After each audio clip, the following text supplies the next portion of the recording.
मोगेम्बो फुस हुआ, मोगेम्बो फुस हुआ, मोगेम्बो फुस हुआ। जी हाँ, आपको लग रहा होगा कि अब तक तो सुने थे मोगेम्बो खुश हुआ, लेकिन आखिर कब मोगेम्बो फुस हुआ। दरअसल हुआ ये कि 2 फरवरी की शाम से लेकर रात तक पहले धरती के एक छोर पर मोगेम्बो फुस हुआ, इसके बाद धरती के दूसरे छोर पर वहां का मोगेम्बो खुश हुआ। चलिए ज्यादा कंफ्यूज नहीं करते हैं, आते हैं मुद्दे पर। भारत का प्रधानमंत्री कॉम्प्रोमाइज्ड है। अपनी पोल खुलने से, अपने चरित्र की असलियत सामने आने से इतनी बुरी तरह से डरा हुआ है कि ये प्रधानमंत्री पूरा देशवय बेच चुका है। अमेरिका की एप्स्टीन फाइल में अभी बहुत कुछ है जो खुला नहीं है। अमेरिका में अडानी पर मुकदमा है और वो मुकदमा सीधे सीधे नरेंद्र मोदी पर है। ये एक मुकदमा और एप्स्टीन फाइलों का गुप्त राज है जिसे नरेंद्र मोदी बुरी तरह से डरे हुए हैं और डर कर इन्होंने भारत को बेचने का फैसला कर लिया है। वैसे ये कहना भी गलत होगा, कहें कि अगर ऐसा कुछ हुआ है तो उसका फैसला भी ट्रंप ने ही किया होगा। अभी कुछ महीने पहले ही हमने देखा था कि ऑपरेशन सिंदूर के दौरान ट्रंप ने ट्वीट करके जानकारी दी कि भारत पाकिस्तान के बीच सीजफायर हो गया है। और अब जिस भारत अमेरिका ट्रेड डील को लेकर पिछले कई महीने से इंतजार हो रहा था, उस डील का ऐलान भी ट्रंप ने कर दिया है। और तो और ट्रंप के ऐलान करने के कई घंटे बाद भी न तो भारत के प्रधानमंत्री को इस डील के बारे में विस्तृत मालूम है और न ही भारत के कृषि मंत्री को। वरना यदि मालूम होता तो देश की जनता को बताते कि अमेरिका के साथ क्या डील हुई है। सवाल यह है कि क्या ट्रंप ने कर दिया भारत की ऐसी डील कि अब जाएगा पूरे भारत को लील जाने का मतलब होता है घोंट जाना। तो क्या एप्स्टीन फाइलों से बचने, अपनी पोल खुलने से बचने और सेठ अडानी को बचाने के लिए नरेंद्र मोदी ने भारत को अमेरिका की जेब में डाल दिया है? सवाल है कि क्या इनको अपनी कुर्सी इतनी प्यारी है कि चाहे पूरा देश अमेरिका को सौंपना पड़ जाए, ये कुर्सी पर बैठे रहने के लिए कुछ भी कर देंगे? ट्रेड डील को लेकर क्या सवाल उठ रहे हैं उस पर तो बात करेंगे ही, साथ ही साथ ये भी देखेंगे कि जिस तरह देश के अल्पसंख्यकों को 2 दर्जे का नागरिक बना दिया गया है, जिस तरह दलितों महिलाओं की आवाज को दबा दिया जाता है, उसी तरह इस देश की संसद में भी भाजपा का एकाधिकार हो गया है। यानी विपक्ष क्या बोलेगा, क्या नहीं बोलेगा, किस मुद्दे पर कितना बोलेगा, कैसे बोलेगा, यह सब कुछ बीजेपी ही तय करेगी और तय कर रही है। तो फिर बधाई हो, 2047 से बहुत पहले ही हम लोग विश्वगुरु और विकसित भारत होने वाले हैं। आगे बढ़ने से पहले आप सभी से एक छोटी सी अपील है, पहली बार है तो चैनल को सब्सक्राइब करके घंटी बजा दीजिए टन से। हर वीडियो को लाइक और शेयर करना आपकी जिम्मेदारी है। बाकी राम भरोसे हिंदुस्तान। हमारा काम पसंद आता हो तो इस QR कोड या फिर मोबाइल नंबर का प्रयोग करते हुए जो भी हो सके आर्थिक सहयोग भेजने का प्रयास जरूर करें। बहुत बहुत धन्यवाद। अभी कल ही हमने इस वीडियो में आपको बताया था कि कैसे पूर्व सेना प्रमुख MM नरवणे ने एक पुस्तक लिखा जो कि साल 2024 में ही पब्लिक होनी थी, मगर हमारे नॉन बायोलॉजिकल प्रधानमंत्री के रक्षा मंत्रालय ने इस किताब को छपने से रोक दिया और समीक्षा चल रही है। लगभग 2 साल से समीक्षा कर रहे हैं इस किताब की। पता नहीं कितनी बड़ी किताब है कि पढ़ नहीं पा रहे हैं इनके अधिकारी। इस किताब के कुछ अंश के आधार पर कार्बन मैगजीन ने एक रिपोर्ट छापा। इस रिपोर्ट में 56 इंच की जो हकीकत बताया है उस पर हमने इस वीडियो में कायदे से चर्चा किया है। नहीं देखें तो जरूर देखिएगा, एकदम टॉप क्लास मामला है। अब इस रिपोर्ट पर जब संसद के भीतर नेता प्रतिपक्ष राहुल गांधी बोलना चाहते हैं तो पूरी बेशर्मी के साथ भारत के रक्षा मंत्री 1-2 बार नहीं बल्कि पूरे 11 बार राहुल गांधी को टोकते हैं। 11 बार। डर देखिए दिल के भीतर कितना डर बसा हुआ है इस किताब में हुए खुलासों को लेकर, और बोलने नहीं देते। भारत के गृह मंत्री 7 बार राहुल गांधी को टोकते हैं, बोलने नहीं देते। केंद्रीय मंत्री किरेन रिजिजू 2 बार और अनुराग ठाकुर 6 बार टोकते हैं, बोलने नहीं देते। यानी संसद में बीजेपी के ये बड़े बड़े नेता और मंत्री ही लगभग 25-30 बार दनादन राहुल गांधी को टोकते हैं, बोलने नहीं देते। जबकि मूल सवाल यह है कि जो राजनाथ सिंह राहुल गांधी को इस मुद्दे पर बोलने नहीं दे रहे, उन्हीं के मंत्रालय ने किताब को छपने से रोका है। सोचिए ये किस हद की बेहयाई है कि खुद ही किताब को छपने नहीं देते और खुद ही राहुल गांधी से कहते हैं कि किताब छपी है कि नहीं ये बताइए। ये किताब छपी ही नहीं है। रक्षा मंत्री को बताना चाहिए। उनसे कोई कहे कि कायदे से यदि आप इस देश के प्रति रत्ती भर भी सम्मान रखते हैं अपने मन में तो तुरंत इस किताब को छपवा दीजिए। दुनिया देखे, पूरा भारत देखे कि किताब में क्या है। इसकी छपाई पर जो आपने रोक लगाया है उसको हटा दीजिए, किताब छप जाए, इसके बाद राहुल गांधी को बोलने दीजिए। यदि आपको इस किताब में लिखी हुई बातों से डर नहीं है तो वैसे ध्यान देने वाली बात यह भी है, राजनाथ सिंह ने, रक्षा मंत्री ने सदन में यह भी कहा कि राहुल गांधी जो बोल रहे हैं वैसा MM नरवणे साहब ने नहीं लिखा है। तो आपको कैसे पता चला कि नहीं लिखा है अगर वो छपी नहीं है तो दरअसल इस किताब में पूर्व सेना प्रमुख ने प्रधानमंत्री मोदी, रक्षा मंत्री राजनाथ सिंह, अजीत डोभाल जैसे लोगों का जो कारनामा लिखा है वो इसके पूरे प्रोपेगेंडा को ध्वस्त करने वाला है। सीमा पर चीन के टैंक सैनिकों के साथ आगे बढ़ते जा रहे थे और ये लोग घंटों तक टाल मटोल करते रहे और अंत में दुम दबाकर भागते हुए कह दिया कि सेना प्रमुख को जो ठीक लगे वो करें। यानी भगोड़ेपन की हद हो गई और इसी हद को छिपाने के लिए पिछले 2 दिन से संसद में राहुल गांधी को बोलने नहीं दिया जा रहा है। चेयर पर बैठे व्यक्ति की बेहयाई हो या भाजपा सरकार की बेशर्मी बेशर्मी, इन सब की कोई हद नहीं रह गई है। राहुल गांधी से बार बार कहा जाता है कि आप राष्ट्रपति के अभिभाषण पर बोलिए, जबकि राष्ट्रपति ने राष्ट्रीय सुरक्षा के बारे में लंबा चौड़ा भाषण दिया और राहुल गांधी भी उसी राष्ट्रीय सुरक्षा की बात करना चाहते हैं, लेकिन लोकसभा के अध्यक्ष बोलने नहीं देते, भाजपा के मंत्री भी नहीं बोलने देते। ऐसा लगता है कि उनकी दुखती रग किसी ने छू लिया है, तुरंत फुदकने लगते हैं जैसे इस किताब और इसके भीतर लिखी कहानी का जिक्र आता है। सोमवार के दिन लगभग 46 मिनट तक राहुल गांधी अपनी बात बोलने की कोशिश करते रहे, लेकिन भाजपा के राष्ट्रवादी नेताओं ने बोलने नहीं दिया। सवाल यह है कि यह किस तरह का राष्ट्रवाद है आपका, जो सच बाहर आने से इतना डरता है। आज एक बार फिर से राहुल गांधी 14 मिनट तक बोलने की कोशिश करते रहे, इधर से उधर से घुमाकर कोशिश की कि बोल दें, लेकिन भाजपा के नेताओं और पीठासीन अध्यक्ष ने बोलने नहीं दिया। बाकी संसद के कैमरामैन की बदमाशी तो हम सालों से देखते आ रहे हैं।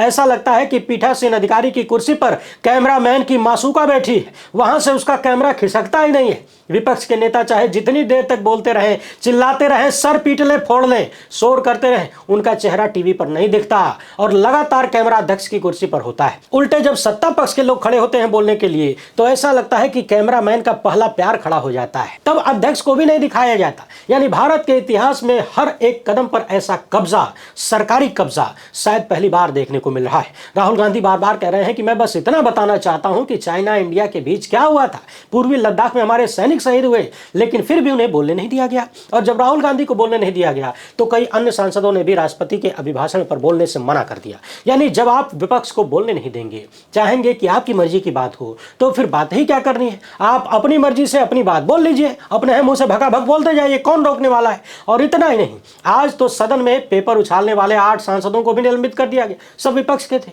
वो भी पूरे बजट सत्र के लिए। इसके बाद संसद से बाहर आकर निलंबन के खिलाफ विपक्ष ने प्रदर्शन किया। सोचिए, ये सरकार न तो लोगों को सोशल मीडिया पर बोलने देना चाहती है, न सड़क पर बोलने देना चाहती है, न व्हाट्सएप के भीतर बोलने देना चाहती है, और तो और चुने हुए सांसद विधायकों को सदन में भी नहीं बोलने देते। वहां खड़े होकर कहते हैं कि आपको ये बोलने की अनुमति नहीं है, वो बोलने की अनुमति नहीं है, जैसे ये सबके मलिकार हो चुके हैं। नेता प्रतिपक्ष को बताया जाता है कि आपको क्या बोलने की परमिशन है।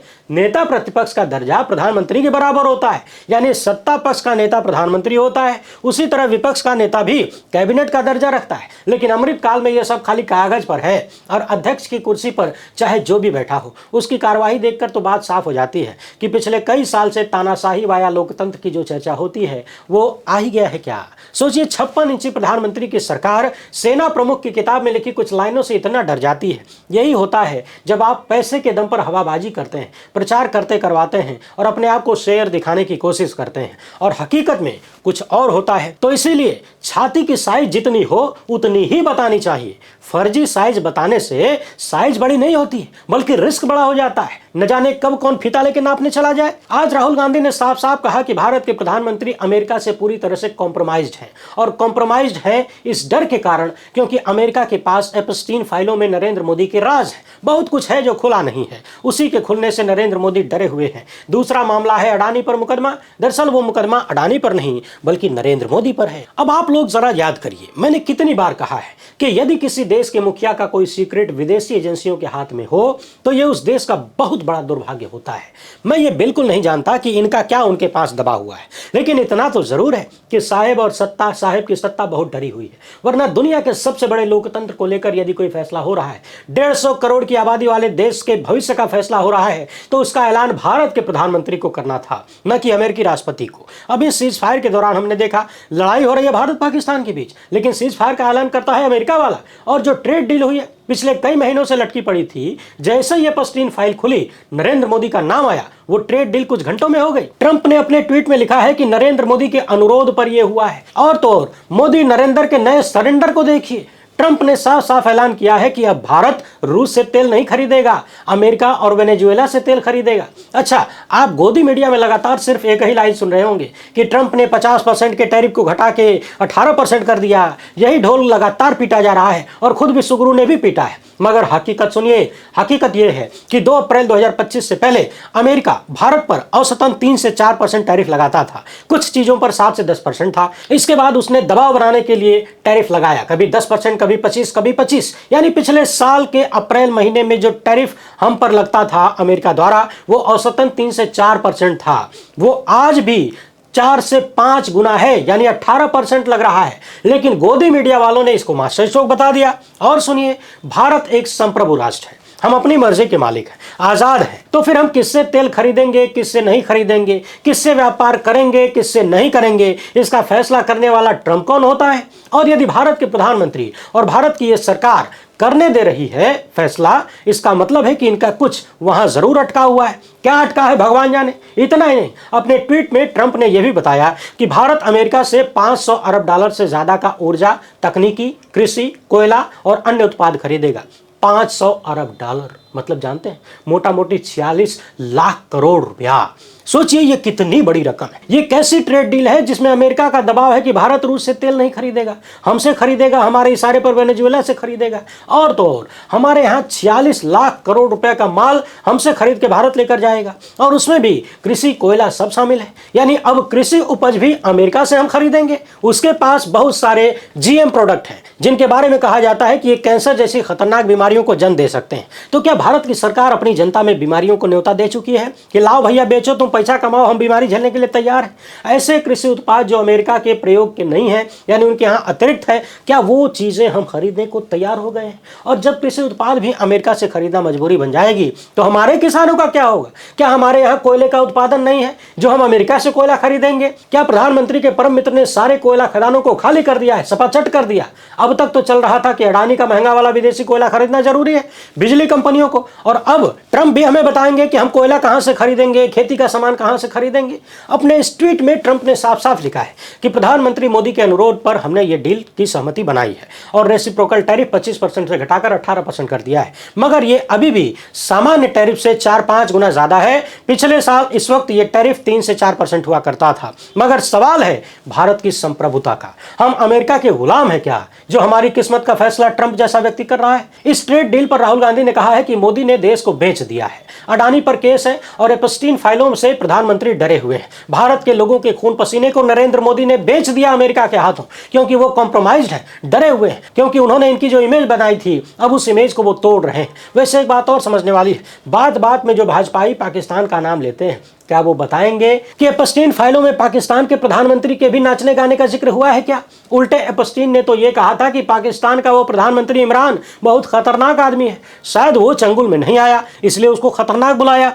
क्या हमारे वाले चंगुल में आ गए? सवाल है कि क्या इमरान खान कॉम्प्रोमाइज नहीं हुए तो उनकी सरकार चली गई, तख्ता पलट कर दिया गया अमेरिका द्वारा, और क्या हमारे वाले कॉम्प्रोमाइज हो गए अपनी सत्ता बचाने के लिए और बचा लिया, चाहे उसके लिए भले ही देश की संप्रभुता, देश के सम्मान को बेचना पड़ जाए? कांग्रेस नेता जयराम रमेश ने लिखा है कि वॉशिंगटन में मोगेम्बो खुश हुआ। ऐसा लग रहा है पीएम मोदी ने आखिरकार हार मान ली है। भारत को अपनी ही सरकार की कार्रवाइयों की जानकारी ट्रंप या उनके लोगों से मिलती है, ये रूटीन बनता जा रहा है। पहले ऑपरेशन सिंदूर वाले सीज फायर की जानकारी हमें अमेरिका से मिली और अब ट्रेड डील की जानकारी भी वहीं से मिल रही है। ट्रंप के अनुसार रूस से तेल नहीं खरीदेंगे हम, अमेरिका वेनेजुएला से खरीदेंगे। तो क्या मोदी सरकार ये बताएगी कि अमेरिका से ट्रेड डील के जरिए हम रूस को छोड़ने जा रहे हैं? क्या हम रूस को छोड़ने पर राजी हो गए? वैसे आप दर्शक सोचिए, S-400 जैसा हथियार जिससे मिसाइलों को रोका जाता है वो हमने रूस से लिया है। दशकों पुराना हमारा साथी है रूस। भारत का ज्यादातर हथियार रूस से ही आता है, और अमेरिका को खुश करने के चक्कर में या फिर किसी की दबी हुई नस को छुड़ाने के चक्कर में हमने रूस से अपनी इतनी पुरानी दोस्ती को खत्म कर दिया है या फिर कमजोर करने का फैसला कर लिया है। और सबसे बड़ा सवाल यह है कि अगर किसी फाइल के खुलने से हमारे प्रधानमंत्री डरते हैं, बार बार अमेरिका के सामने झुक रहे हैं, तो कुर्सी काहे नहीं छोड़ देते? क्या आपके लिए देश छोटा है, कुर्सी बड़ी है? अगर कोई आपको ब्लैकमेल कर रहा है कथित रूप से, अगर कर रहा है तो वो तभी तक कर पाएगा ना जब तक आप पद पर होंगे, कुर्सी पर होंगे। और यदि आप देश को बचाना चाहते हैं, देश का भविष्य बचाना चाहते हैं, तो पद ही छोड़ दीजिए। न रहेगा बांस न बजेगी बांसुरी। आप कुर्सी का बांस किसी और को थमाइए और ये भारत की बांसुरी बजने से बचाइए। आपका कुर्सी पर बैठना और बैठे रहना जरूरी नहीं है, इस देश का भविष्य जरूरी है। सोचिए ये कितना शर्मनाक मामला है कि दुनिया की चौथी पांचवी अर्थव्यवस्था, लगभग सबसे बड़ी आबादी वाला देश और सबसे बड़ा लोकतंत्र, लोकतंत्र की अम्मा, लोकतंत्र की महतारी ट्रंप की उंगलियों पर नाच रही है, डांस कर रही है। यानी भारत के लोग जिसे विश्व गुरु समझकर लेके आए थे, क्या उनके हाथ में भारत की बागडोर नहीं है? और यदि है तो प्रधानमंत्री ने जब ट्रेड डील को लेकर ट्रंप के बाद ट्वीट किया तो उसमें बताया क्यों नहीं? और पहले इनका ट्वीट क्यों नहीं आया, ट्रंप का क्यों आया? चलिए बाद में भी आया तो बताना चाहिए था कि इस डील में क्या क्या हुआ है। बाकायदा प्रेस कॉन्फ्रेंस करके पूरे देश को बताना चाहिए था। यह डील इतनी गुपचुप क्यों हो गई? ट्रंप ने तो कम से कम इतना इशारा दे दिया कि किन किन क्षेत्रों में डील हुई है, क्या क्या खरीदा जाएगा, बेचा जाएगा। भारत रूस से तेल नहीं खरीदेगा, हमसे खरीदेगा। 46 लाख करोड़ का माल हमसे खरीदेगा। ट्रंप ने तो इतना कुछ बता दिया। हमारे प्रधानमंत्री का ट्वीट देखिए, टोटल हवाबाजी, टोटल हवाबाजी। सिर्फ वही एक लाइन पकड़े है कि 18% टैरिफ हो गया। अरे भाई, पहले ये टैरिफ 3-4% था, काहे की ताली बजा रहे हैं, बजवा रहे हैं आप। और बाकी की बातें जो ट्रंप ने लिखा है कम से कम वही दोहरा देते, उस पर सफाई दे देते। वो दोहराने की हिम्मत भी नहीं हुई। इसका मतलब है कि इनको मालूम है, ये मानते हैं कि झुके हुए हैं और देश को कुछ बताना नहीं है। भाजपाइयों ने जश्न मनाना भी शुरू कर दिया। काहे का जश्न है, किसी को पता नहीं है। इन लोगों को भी पता नहीं होगा। देखिए कृषि मंत्री का ट्वीट, जरा इसमें भी ढूंढिए कि इन्होंने कौन सी ऐसी जानकारी दी है जो स्पष्ट तौर पर बताए कि ट्रेड डील में क्या है, डील में क्या हुआ कि तुम जश्न मनाना हम ट्वीट करेंगे। क्या समझौते हुए ये कौन बताएगा? वही हवाबाजी वाले बातें, ऐतिहासिक है, महत्वपूर्ण है, विकास की भावना, प्रसन्नता, बढ़ावा मिलेगा, फलाना ढिमकाना, पहचान मिलेगी, विकसित भारत का संकल्प पूरा होगा। सारी ड्रामेबाजी लिख दी गई है मगर मूल मुद्दा गायब है। हर तरफ सवाल हो रहा है कि भाई ये तो बताइए कि डील में हुआ क्या है। अमेरिका के कृषि मंत्री का दावा है कि भारत से अमेरिका की कृषि प्रोडक्ट की भी डील हो गई है।